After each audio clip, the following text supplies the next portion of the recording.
Nadirigin niyo po ang panalangin ng aming community. Tinataas po namin sa iyo, Panginoon, ang aming mga puso at isipan.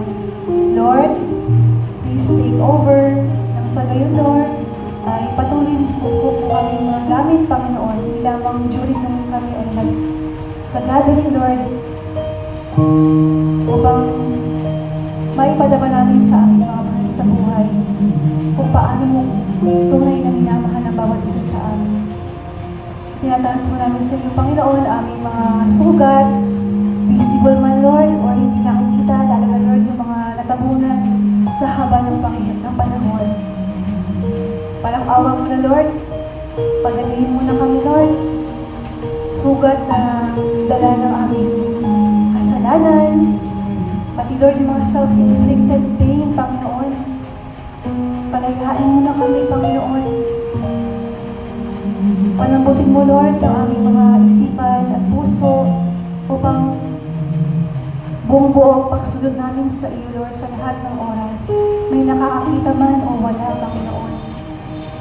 Kailangan din po namin, Panginoon, ang tagalingan ng katawan, Lord. Batid mo po ang karamihan sa amin, hapong-hapo, dahil sa bigat ng trabaho, gawain sa mga hapon. Ikaw po, Lord, ang source ng aming strength. Ikaw, Lord, ang aming pag-asa, Panginoon. Pati, Lord, ang mga pangangailangan namin, Lord, lalo sa pinansyal, tinataas namin po namin sa iyo, Panginoon. Tataas din po namin sa iyo, Panginoon, ang aming mahal na Santo Papa, ang kanyang intensyon para sa buwan na to, ang lahat ng mga reliyosong lingkod mo, Panginoon. Bigyan mo po sila ng kalakasan ng katawan, isipan, inspirasyon, upang patuloy na mahalin ka sa pamamagitan ng pagsisilbi sa mga katulad namin, Lord, na mga laika. Tinataas din po namin, Lord, ang aming bayan. Diyos ko, kahabagan mo kami, Panginoon. Paghari nawa ang iyong banal na katarungan, ang iyong banal na hustisya. Ang liwanag mo nawa ang magmulat sa aming mga mata, sa katotohanang tulay magpapalaya sa aming bayan, mula sa pag-aalipin, ng korupsyon, ng kahirapan, ng pagwawalang bahala. Diyos ko, iligtas mo po kami. Iligtas mo po ang aming bayan mula sa mga taong may masamang hangarin, sa mga dayuhang nais umangkin dito, sa mga krimen na walang habas na ginagawa ng lantaran. Diyos ko, your vengeance, Lord, your vengeance, Panginoon. Huwag niyo po hayaang lasunin ng aming mga isipan, ang aming mga puso sa tuwing kami magbubukas at makikinig ng mga news. Diyos ko. Huwag niyo po hayaan na magalit kami na walang katuturan at ipagkatiwala that vengeance is yours, that your divine justice will reign. Ganon din po, Panginoon, ang aming mga pamilya. Batid mo po, Panginoon, ang sugat ng ang bawat pamilya, Panginoon. Sugat ng relasyon. Tinataas mo namin sa iyo, Panginoon, pag-inumin niyo.